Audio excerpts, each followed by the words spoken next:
Shalom. Puji nama Tuhan. Minggu pertama bulan Desember kita akan tinggalkan 2003, kita akan masuki 2024.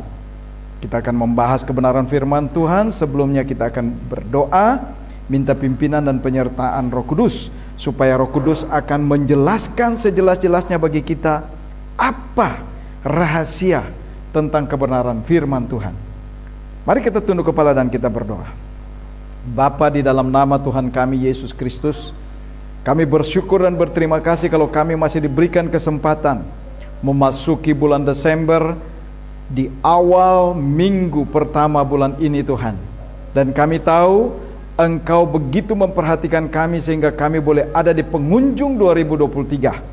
Sebentar lagi kami akan memasuki 2024 dengan segala kerahasiaannya. Tetapi mari Tuhan, Engkau mau memperlengkapi kami, Engkau mau mempersiapkan kami, supaya kami boleh benar-benar siap untuk memasuki tahun yang baru dengan segala kerahasiaannya, dengan segala kegelapan. Dan kami tahu Engkau adalah terang bagi kami yang akan menerangi kehidupan kami, membuat kami menjadi berarti. Dan lebih daripada itu, kami boleh memuliakan Engkau. Terima kasih Tuhan Yesus. Kehendak-Mu yang jadi Bapa, jangan kehendak kami. Haleluya. Amin. Silakan duduk Bapak Ibu jemaat yang dikasihi dalam Tuhan kita Yesus Kristus.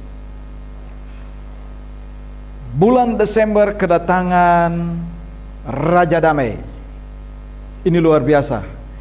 Dan minggu pertama kita akan membahas keselamatan akan datang. Kenapa dibilang keselamatan akan datang? Bapak Ibu, keselamatan itu adalah rahasia yang sebenarnya tidak semua orang mendapat kesempatan itu. Oleh sebab itu, kalau dikatakan keselamatan akan datang, lah, kok bisa? Yesus kan udah lahir. Betul, Yesus udah lahir. Tapi yang jadi pertanyaan, apakah kita sudah belum memiliki keselamatan itu?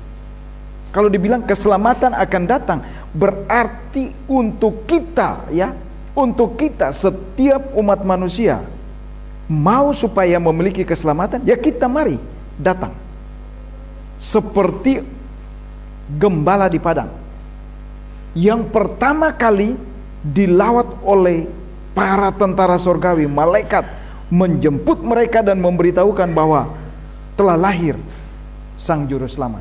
Nah, kalau mereka tetap di padang dan mereka tidak akan menuju mencari juru selamat itu, mereka tidak akan selamat.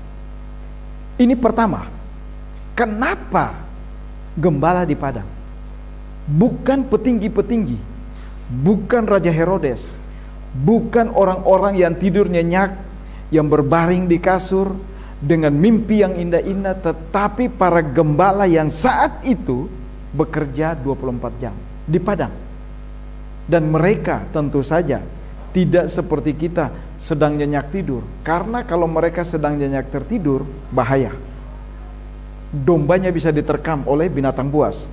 Tapi mereka sedang siap siaga seperti penjaga pada waktu malam, tetap berjaga-jaga.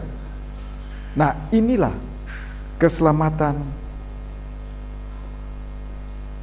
akan datang bagi setiap kita.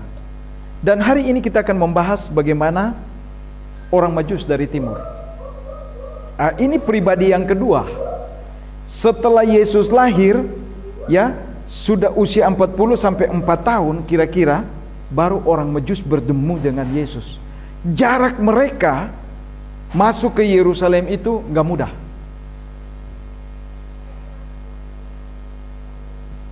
Karena apa? Perjalanan mereka itu bukan singkat. Dan nanti kita lihat siapa sih orang Majus itu. Tapi kenapa pertama kali malaikat, ya, tentara surgawi datang menjemput para malaikat dan memberitahukan di sana telah lahir, ya, sang juru selamat. Tapi coba, berapa dari antara orang-orang di sekitar situ yang datang dan mau mencari keselamatan itu? Dan yang kedua, orang Majus. Orang Majus ini siapa sih? Dan nanti kita lihat, mereka ini bukan orang percaya, tapi mereka ahli-ahli nujum. Sama seperti Simon, ya, yang mau membeli tentang karunia-karunia. Coba, karena dilihat, wah ada yang lebih hebat dari apa yang dia punya. Dan orang Majusi ini sebelah ahli-ahli nujum, ahli-ahli perbintangan. Seperti sekarang ini, ada enggak yang kita percaya tentang horoskop? Saya di sini punya tato Scorpio, kalajengking, tapi bukan berarti bintang saya Scorpion, bukan. Tapi itu melambangkan kenakalan saya. Di sini tangan berdoa. Mau pukul tukang bakso atau tukang jualan, mangkoknya mau dipecahin atau piringnya, berdoa dulu. Diterima enggak? Enggak diterima karena belum berjumpa tentang Sang Juru Selamat itu. Tapi itulah cerita kehidupan saya. Kapal, burung, itu semua punya sejarah. Burung itu apa? Dia di mana saja. Waktu dia berjalan, ketemu sore hari, malam, disitulah dia berdiam. Jadi dia nggak ada tempat tinggal. Nah kehidupan saya seperti itu. Kapal. Apa itu kapal? Lah kalau kapal sudah menuju ke satu tujuan, saya nggak tahu. Ibu Ros kalau pernah dulu naik kapal nggak ke Sumatera? Pernah? Ah dari Bakahuni aja ke Lampung kali. Dari mana?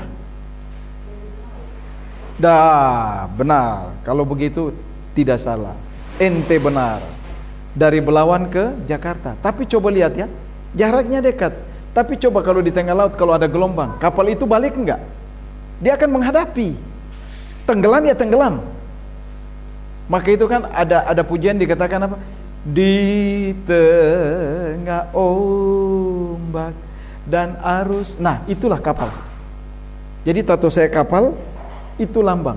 Kita sebagai orang perantau nggak boleh cengeng. Kenapa mesti cengeng? Hidup di perantauan, waduh sakit ya, sakit sih boleh aja. Mama, bukan istri, bukan papa, tapi mama. Kenapa? Karena mama yang melahirkan.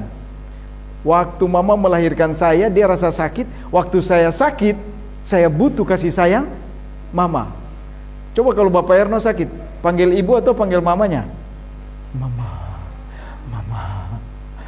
Pasti begitu, pasti.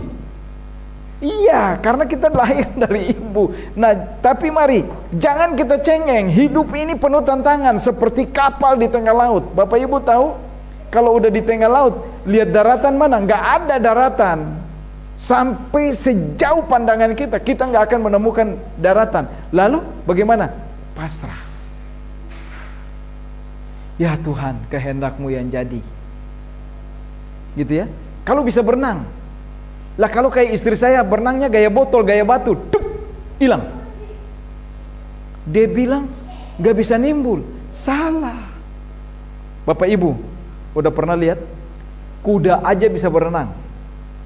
Hewan aja bisa berenang. Anjing bisa berenang ya. Bayi aja yang kecil belum tahu berenang, coba lempar aja ke kolam renang. Pasti bisa berenang. Yang membuat kita tenggelam karena apa? Ketakutan. Jadi gaya kita udah gayanya salah. Sebenarnya diam-diam aja kaki goyang-goyang aja nimbul. Tapi karena bukan makin nimbul tapi makin ke dalam. Akhirnya apa? Seperti botol yang masuk dalam air. Gak naik-naik. Jadi kalau istri saya latih, kamu celupkan aja, lompat aja, tenggelamkan dirimu di air, nanti dengan sendirinya akan muncul. Tapi dia bilang begini, ya gue muncul itu kalau sudah nggak ada napas kehidupan. Salah. Oke, jadi mari kita lihat ya, keselamatan akan datang.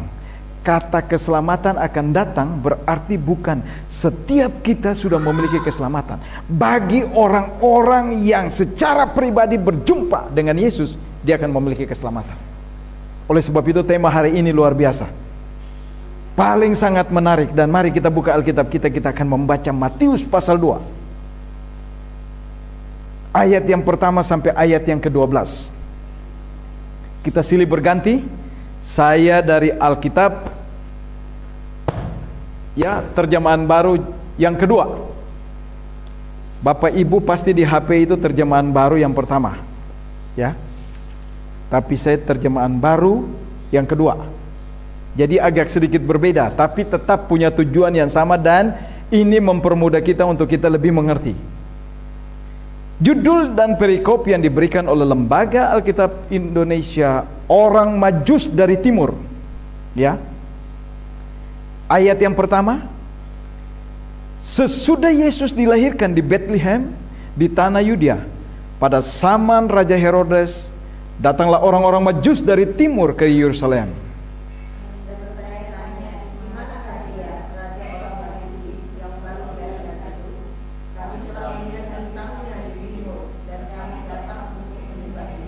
Ketika Raja Herodes mendengar hal itu, terkejutlah ia beserta seluruh Yerusalem.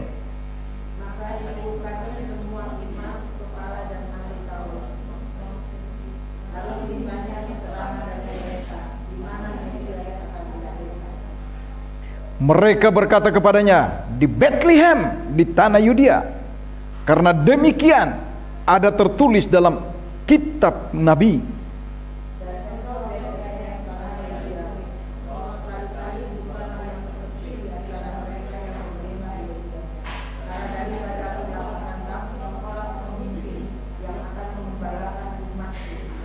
Lalu dengan diam-diam Herodes memanggil orang-orang Majus itu dan dengan teliti bertanya kepada mereka kapan bintang itu tampak. Kemudian dia menyuruh mereka ke Bethlehem, katanya, pergi dan selidiki dengan seksama hal mengenai anak itu, dan segera sesudah kamu menemukan dia, kabarkanlah kepadaku supaya aku pun datang menemukan dia. Setelah mendengar kata-kata raja itu, berangkatlah mereka. Lihatlah bintang yang mereka lihat di timur itu mendahului mereka sehingga tiba dan berhenti di atas tempat anak itu berada.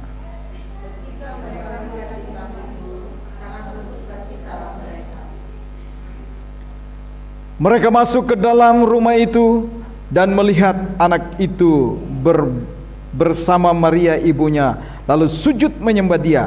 Mereka pun membuka tempat harta bendanya dan mempersembahkan persembahan kepadanya, yaitu emas, dupa, dan mur.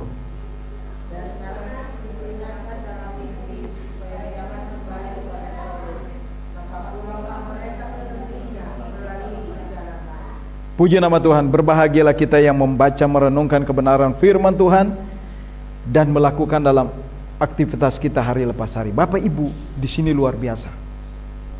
Perjumpaan yang kedua dari sekian banyak orang. Orang pintar, orang yang terhormat, orang yang punya kedudukan, orang yang nyaman, orang yang tidak nyaman jumpa dengan Yesus secara pertama. Dan yang kedua, orang pintar.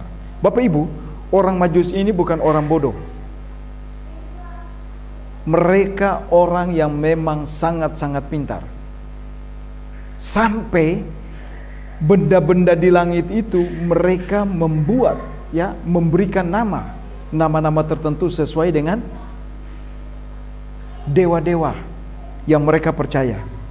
Oleh sebab itu Bapak Ibu, inilah suatu tanda penghinaan yang ditaruh di atas Yesus, yaitu bahwa sekalipun ia adalah yang ditunggu, diurapi, tapi banyak orang tidak percaya. Banyak orang tidak mengakui. Hanya orang-orang tertentu yang ingin mencari keselamatan dan datang untuk menjumpai dia secara pribadi. Ini paling penting Bapak Ibu. Dengan demikian ia mengosongkan dirinya dan membuat dirinya tidak dikenal. Coba tuh. Padahal dia yang menciptakan bumi ini. Maka itu firman Tuhan dalam Yohanes pasal 1 dikatakan apa? Ia datang kepada milik kepunyaannya. Coba. Tapi milik kepunyaannya apa? Tidak mengenal dia. Maaf ya, ente siapa? Ente mau hadir ke dunia, itu ada kandang, itu ada tempat makan hewan, disitulah ente tempat tidur ente. Coba tuh, sadis. Gak ada tempat bagi dia. Maka itu di firman Tuhan bagian lain gak ada tempat untuk apa? Dia katakan anak manusia tidak punya tempat untuk meletakkan kepalanya. Bayangin tuh, Terus yang kedua, dia datang kepada orang-orang kepunyaannya, bangsa pilihannya. Tapi apa yang terjadi? Mereka tidak mengenal. Yang mengenal siapa? Para gembala yang sedang menjaga di padang. Wah, luar biasa sadisnya. Lalu Mesias yang dijanjikan, tapi tidak diterima oleh umat pilihannya. Ini sadis. Tapi kita lihat Yohanes 1 ayat 12 dikatakan apa? Tetapi setiap orang ya yang percaya diberi kuasa menjadi anak Allah. Jadi kalau keselamatan yang akan datang, kalau kita mau memiliki keselamatan, mari kita datang kepada Yesus. Temuin dia secara pribadi. Seperti para gembala. Dan yang kedua, seperti orang Majus dari timur. Mereka datang. Mereka orang pintar. Dan mereka bukan orang percaya kepada Kristus. Mereka bukan orang yang sudah percaya. Mereka orang tidak percaya. Oleh sebab itu Bapak Ibu, saya ajak kita untuk melihat, ya, saya perpendek, karena betapa bodoh orang-orang Yahudi ini, dan dengan demikian juga banyak orang disebut Kristen tapi tidak mengerti, belum pernah berjumpa dengan Kristus secara pribadi dan tidak memiliki keselamatan. Mereka masih menanti keselamatan yang akan datang. Kapan keselamatan itu datang kepada dia kalau dia tidak mau mencari? Coba kita lihat bangsa Yahudi ini sampai sekarang tetap menanti. Kasihan deh loh. Iya kan? Sampai sekarang menanti. Padahal coba, waduh, itulah hebatnya Tuhan punya rencana dalam kehidupan kita. Mari kita perhatikan keselamatan yang akan datang dimulai dengan suatu pencarian. Ini luar biasa, ya. Orang Majus dari tempat tinggal yang nyaman, dan maaf, mereka ini bukan orang sembarangan, tapi mereka mau berjalan bermil-mil, berkilo-kilo mencari. Mereka mulai dengan apa?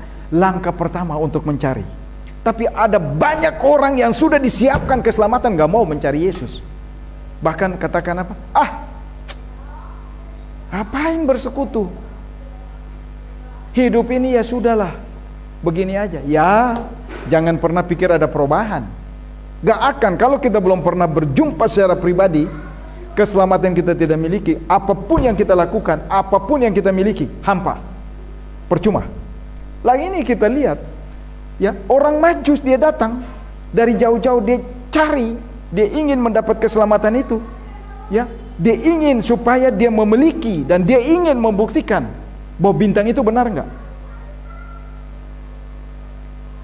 Coba mereka jauh-jauh, mereka mencari, mulai dengan langkah pertama untuk mencari.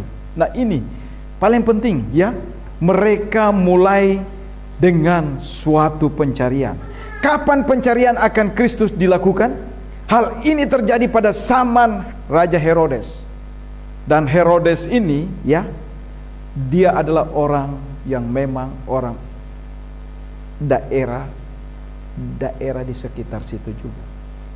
Dia orang penguasa daerah situ, anak asli daerah situ yang diangkat menjadi raja, dan menjadi raja yang bukan lagi raja yang berpihak kepada orang lemah, tapi raja yang benar-benar tegas, raja yang agung, punya gelar yang luar biasa, yang tidak ada pandang bulu. Siapa yang ingin mendapat kedudukannya, habis dihantam.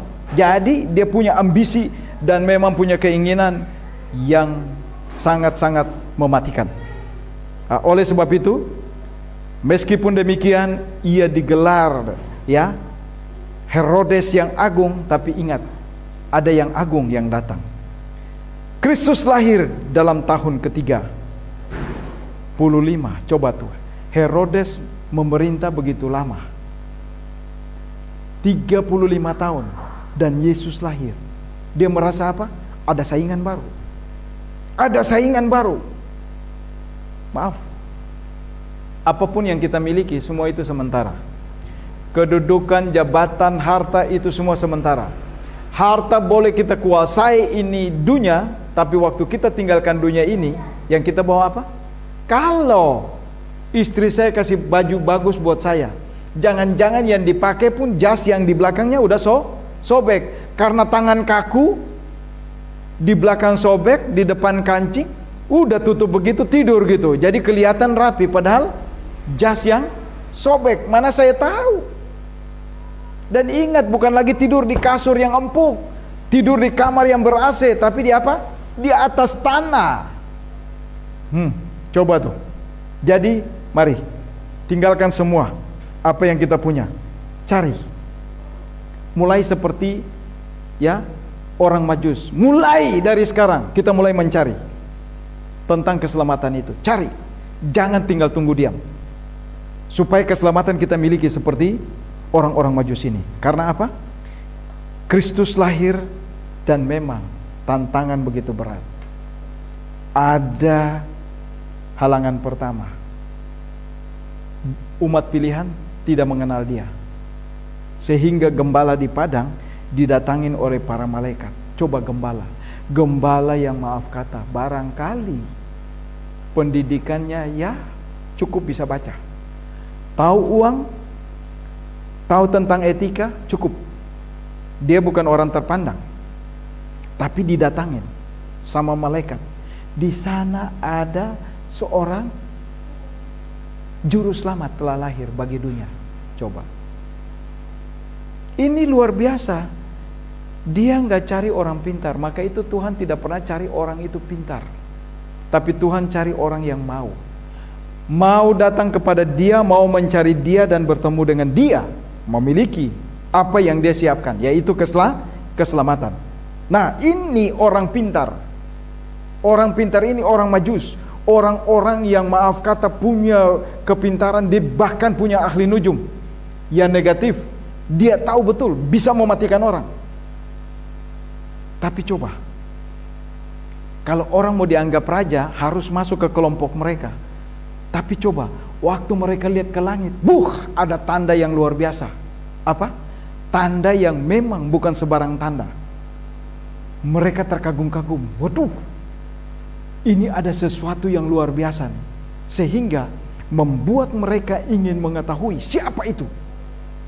Dan waktu mereka mulai mengatur langkah mereka untuk mencari, mereka tidak dengan tangan kosong, tangan hampa, tapi mereka membawa apa sebagai yang biasa mereka persembahkan kepada dewa-dewa mereka. Mereka bawa itu untuk mempersembahkan kepada raja yang agung itu, yang mereka akan temukan. Nah, ini paling penting. Jadi kalau keselamatan akan datang dimulai dengan suatu pencarian. Pencarian apa? Bapak Ibu, sekarang ini kita nggak perlu seperti gembala. Kita nggak perlu seperti orang Majus. Kita carilah, temukanlah dia dalam Alkitab. Alkitab adalah buku di atas segala buku. Firman Allah. Di sini semua ada. Mari kita jumpa secara pribadi. Kita boleh katakan, kalau dia Tuhan, dia Allah, lahirnya di kandang. Ya, karena apa? Untuk saudara dan saya. Kita orang yang hina, tapi dia mau membuat dirinya lebih dihina dari kita. Supaya apa? Waktu kita ketemu, kita malu. Kita di tempat terhormat, tapi dia di tempat yang tidak terhormat. Itulah Allah yang sebenarnya. Dia membuktikan kerendahan hatinya hanya untuk kita. Karena keselamatan akan datang, dan keselamatan itu datang kalau kita benar-benar berjumpa dengan dia. Ini yang pertama. Yang kedua, saya percepat. Keselamatan akan datang. Kita perlu mengetahui siapa dan apa pekerjaan orang Majus. Tadi saya katakan kan dia orang pintar. Tapi benar enggak pekerjaannya seperti apa sih? Bapak Ibu, Tuhan enggak lihat siapa kita. Pekerjaan kita apa? Mau enggak kita mulai melangkahkan kaki kita mencari keselamatan itu. Nah, di sini kita akan lihat ya. Dalam Injil mereka disebut magoi, ahli sihir, ahli kekuatan gaib. Coba tuh. Jadi mereka tahu, mereka mau santet orang, mereka tahu nih, oh ini santetnya cara begini, karena di sana dia akan korbannya di sana. Dia tahu. Oh, ini angin begini, oh ini begini, ada bahaya. Dia tahu. Ini orang bukan orang bodoh, ya.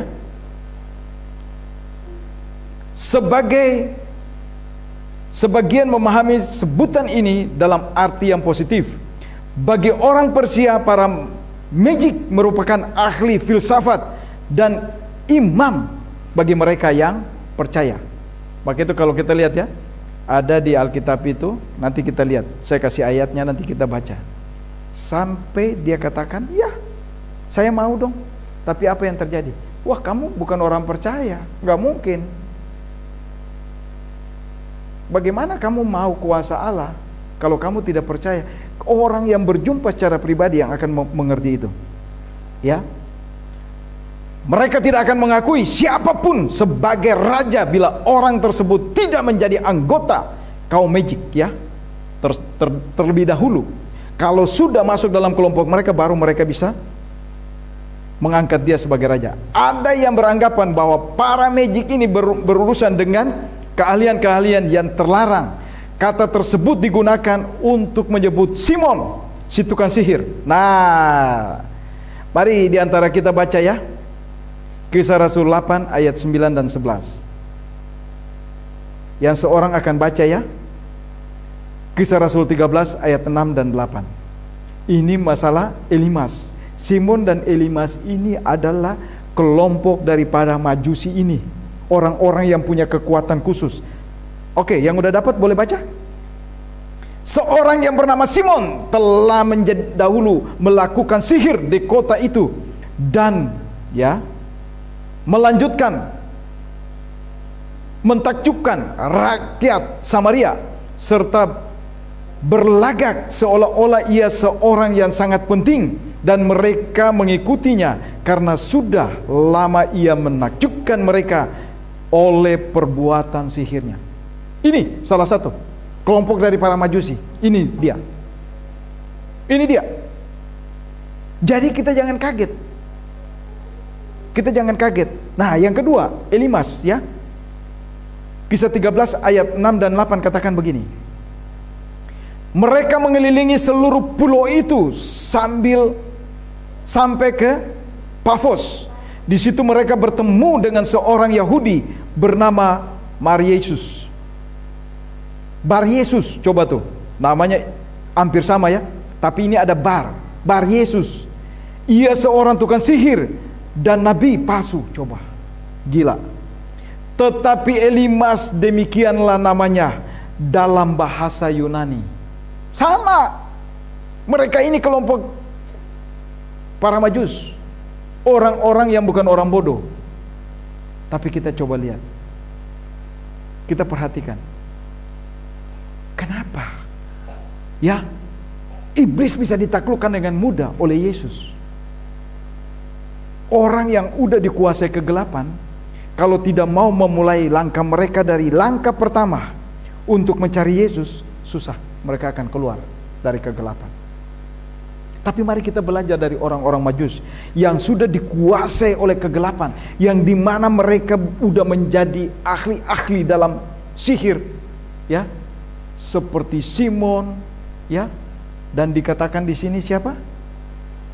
Elimas. Tapi coba, mereka mau mulai dari langkah awal mencari keselamatan yang akan datang. Tapi kalau kita tidak akan mulai, susah. Jangan pernah kita berdoa dan Tuhan akan dengar. Orang Kristen bukan hebat, tapi doa orang Kristen itu hebat. Karena hanya orang Kristen yang sudah berjumpa secara pribadi dengan Yesus berhak memanggil Allah itu apa? Ya Aba, ya Bapa. Tidak ada orang di luar kekristenan memanggil Allah itu ya Aba, ya Bapa. Hanya kita, orang percaya, yang sudah berjumpa secara pribadi. Maka itu orang Majus, orang yang dikuasai oleh kegelapan, yang mana mereka mempergunakan kekuatan-kekuatan iblis. Tapi mereka melihat, waduh, tanda yang luar biasa. Mereka ingin mencari. Mulai dari langkah awal. Ingin bertemu secara pribadi. Siapa itu Raja? Ya, yang memberikan keselamatan bagi kita orang percaya. Orang di luar Kristus tidak ada keselamatan. Ini perlu kita mengerti ibu bapak. Ini menunjukkan begitu cepatnya kemenangan dari Yesus atas kuasa kegelapan. Karena apa? Kuasa kegelapan bisa menguasai dunia ini, tapi Yesus, Raja di atas segala raja, semua akan tunduk dan takluk kepadanya. Sekejap, masih bayi, iblis sudah takluk. Ini luar biasa. Oleh sebab itu Bapak Ibu yang dikasihi dalam Tuhan kita Yesus Kristus, hal-hal yang kita bisa pastikan adalah keselamatan akan datang. Kita perlu mengetahui bahwa mereka orang dari bangsa lain dan tidak termasuk bangsa persemakmuran Israel. Bangsa lain, bangsa di luar dari Israel. Tapi mereka melihat hal yang unik. Mereka ingin menjumpai dengan keselamatan itu. Perhatikan, seringkali mereka yang terdekat dengan sumber justru adalah yang paling jauh dari tujuan. Kenapa Bapak Ibu? Banyak kali kita gak pernah tahu. Pernah tahu gak? Di daerah kita sini, daerah apa ya? Dekat-dekat sini, itu tiap bulan Desember nanti, jam 12 malam, itu ada bola api yang muncul dari dalam tanah. Pernah tahu nggak? Kita nggak tahu. Padahal kita tinggal jalan kaki ya.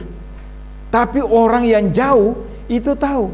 Dan nanti pada waktunya Desember itu di daerah itu penuh. Orang mau jalan aja susah. Karena cuma ingin melihat apa? Hal yang gaib. Kekuatan yang sementara. Nah sama. Yesus lahir di tempat itu, tapi coba orang-orang di sekitar situ nggak tahu. Raja damai, Raja yang memberikan keselamatan sudah datang, nggak tahu. Justru orang Majus dari timur, dari daerah yang paling jauh mencari. Oleh sebab itu banyak kali memang kita orang-orang yang terdekat dengan sumber permasalahan atau sumber berita itu kadang-kadang nggak tahu sama sekali.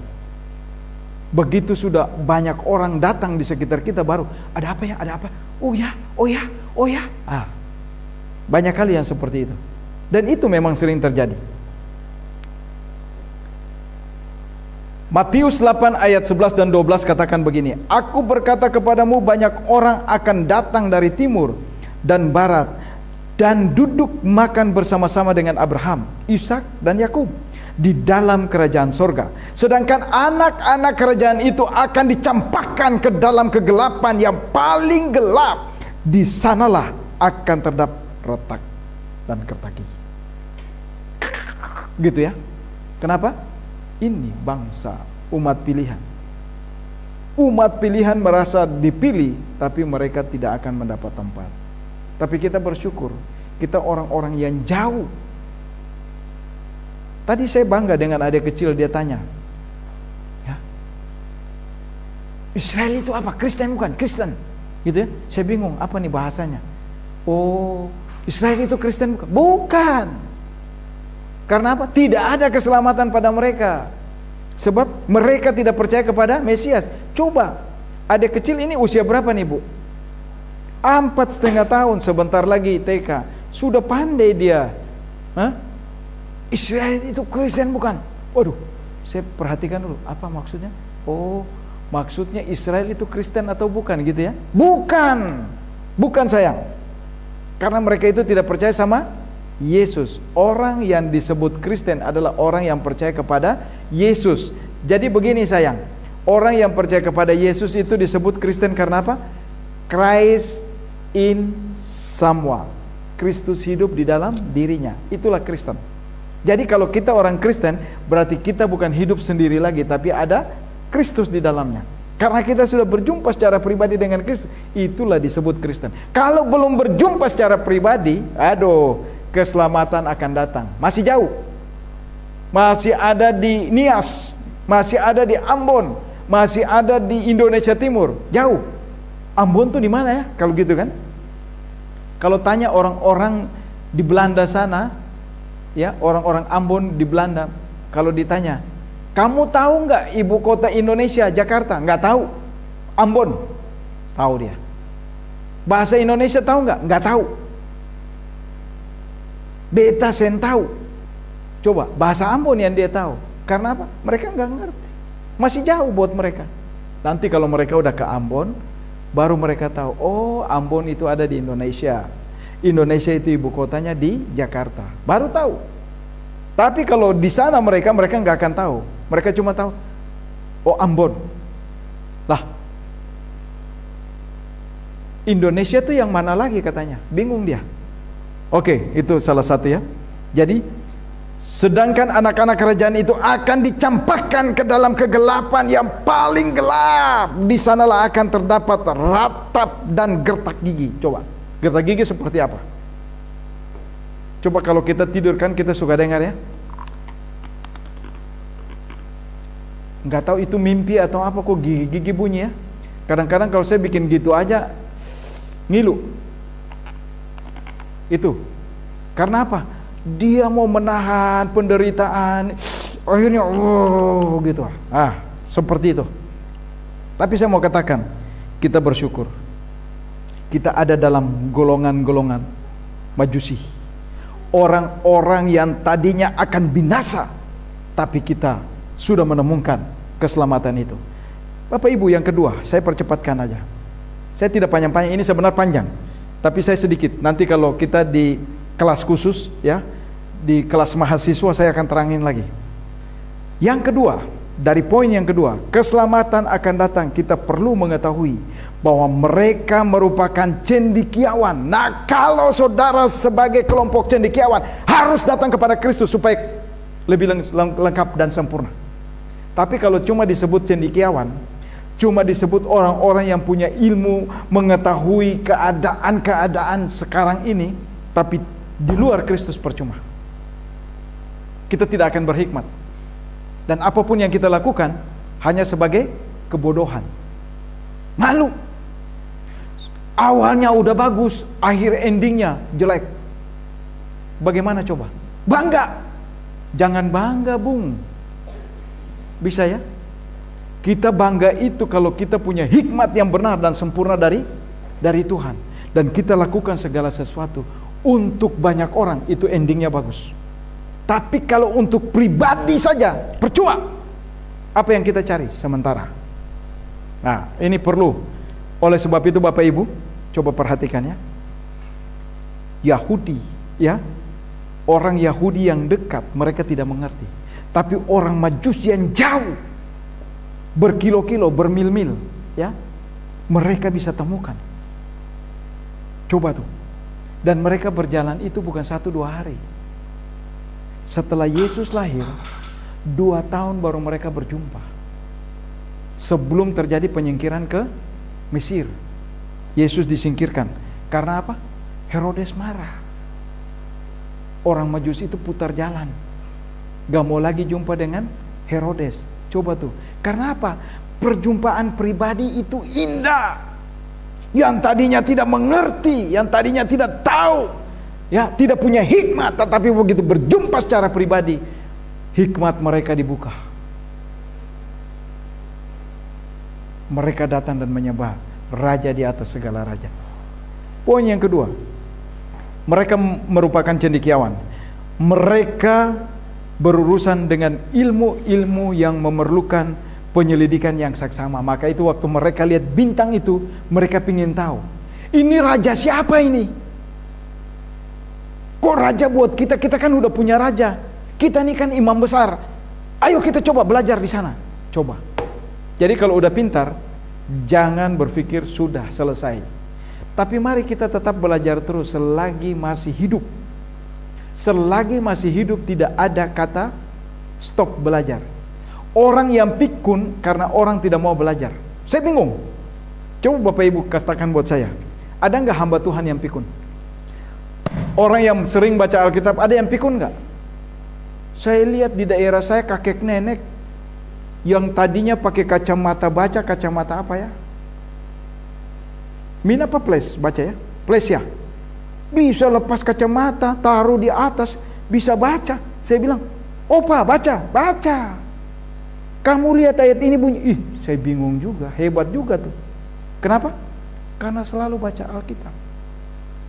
Dan orang-orang yang hidup dekat dengan kebenaran Allah, meninggal pun enak, nggak menyusahkan orang, ya.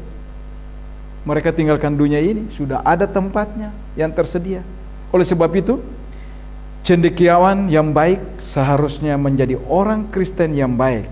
Mereka baru akan merampungkan pembelajaran mereka bila sudah belajar dari Kristus. Waktu berjumpa secara pribadi dengan Kristus dan mereka belajar di sana, mereka lebih sempurna. Pengetahuan mereka lebih lengkap. Nah, yang ketiga, keselamatan akan datang. Kita perlu mengetahui bahwa mereka datang dari timur yang terkenal dengan tenun mereka. Yesaya 2 ayat 6 bunyinya begini, sungguh telah kau buang umatmu, ya ini kaum keturunan Yakub, sebab di mana-mana mereka melakukan tenun seperti yang di timur. Coba. Oke, tenung Bapak Ibu tahu? Tenung itu salah satu ilmu gaib. Ya, ini yang perlu kita ketahui, bahwa Yakub juga melakukan hal itu. Nah, ini yang membuat mereka terpisah dari Allah. Yang ketiga, yang terakhir, keselamatan akan datang. Ya, saudara dan saya perlu mengetahui apa yang memicu orang-orang Majus itu untuk melakukan pencarian. Nah, ini paling indah. Di negara mereka yang terletak di timur, mereka telah melihat sebuah bintang. Nah, jadi kalau kita tahu bahwa keselamatan itu hanya ada pada Yesus, mari jangan kita diam. Mulailah pencarian. Pencarian di mana? Jangan kita suka, maaf, banyak kali orang pintar, orang suka berdebat tentang ayat-ayat Alkitab dan putar balik ayat-ayat itu sedemikian rupa. Tapi mari kita minta hikmat dari Tuhan. Kita baca seperti seorang anak kecil, dan Tuhan akan menuntun kita. Waktu kita melakukan pencarian dari awal, ya, dengan kesederhanaan kita, dengan keluguan kita, seperti adik kita tadi bertanya, ya, Pagem, Israel itu Kristen bukan? Saya kaget. Ya, adik sekecil ini usia 4,5 tahun bisa, ya. Ini karena apa? Tuhan mulai memberikan pengetahuan. Karena apa? Setiap minggu dia dibawa ke gereja dan dia mendengar kekristenan itu seperti apa. Jadi Israel itu seperti Kristen bukan? Dan saya katakan, bukan sayang. Karena mereka tidak percaya kepada Yesus. Nah, ini paling penting. Oleh sebab itu Bapak Ibu, kita perlu mengetahui bahwa mereka percaya bintang ini merupakan petunjuk bahwa telah lahir seorang yang luar biasa di tanah Yudea, yang di ataslah bintang itu berhenti di tempat Yesus lahir. Bapak Ibu, sekarang jadi pertanyaan, apakah kita katakan kita sudah Kristen? Ya oke, kalau dikatakan Kristen nggak apa-apa. Tapi saya mau katakan, tidak penting kita untuk menjadi gembala dan orang Majus. Tapi yang paling penting, apakah kita mau untuk lebih mengerti dalam pencaharian tentang keselamatan yang akan datang itu, mulai dari diri kita. Jangan pernah tunjuk orang lain, tapi mulai dari diri kita. Saya sebagai kepala rumah tangga, imam, nabi dan raja, saya mau mulai melangkahkan kaki saya dalam pencarian, membawa istri dan anak-anak mengerti siapa Yesus, supaya keselamatan yang akan datang saya miliki. Bukan saya menunggu lagi keselamatan itu akan datang, tapi saya akan menemukan keselamatan itu. Kalau saya sebagai istri tiang doa, saya juga mau mencari. Temukan dia dalam Alkitab. Cari. Waktu senggang, sesudah anak suami pergi bekerja, sehabis masak, saya duduk dan saya mau meneliti kebenaran itu. Mulai dari langkah awal saya pencarian tentang siapa itu yang membawa keselamatan, supaya saya tidak menanti keselamatan yang akan datang, tapi saya bisa berjumpa segera dengan keselamatan itu. Ini kembali lagi kepada kita. Kalau kita mulai dari langkah kecil sebagai anak-anak, ya saya senang. Abangnya adik kita udah mulai mengerti bahwa di Indonesia itu bukan cuma satu agama, tapi bermacam-macam agama. Dan dia bersyukur bahwa dia menjadi orang percaya. Ini luar biasa. Apakah kita mau seperti gembala ya di padang yang sedang menjaga domba, seperti orang Majus yang sudah secara pribadi berjumpa, atau kita cuma mau punya gelar Kristen tapi kita tidak mau berjumpa secara pribadi dengan Kristus? Sangat sedih. Berjumpalah dengan dia supaya keselamatan yang akan datang itu kita segera memiliki itu, dan kita akan memiliki kepastian keselamatan, karena hanya keselamatan itu hanya ada di dalam Yesus. Ada amin? Mari kita tunduk kepala dan kita berdoa. Bapa, terima kasih Engkau begitu baik bagi kami sehingga kami boleh mengerti tentang keselamatan. Bahwa keselamatan kami harus mencari dan meneliti. Supaya kami boleh bertemu keselamatan itu hanya di dalam Yesus Kristus yang menjamin keselamatan bagi kami. Karena hari ini kami akan membahas keselamatan yang akan datang dan kami sudah menemukan itu. Kami bersyukur karena Kristus hidup dalam diri kami. Terima kasih Tuhan. Kami ingin mengajarkan itu kepada anak-anak lingkungan di mana kami berada dengan pribadi kami, supaya orang melihat kami menjadi surat Kristus yang terbuka hari ini sampai selama-lamanya. Amin. Saya kembalikan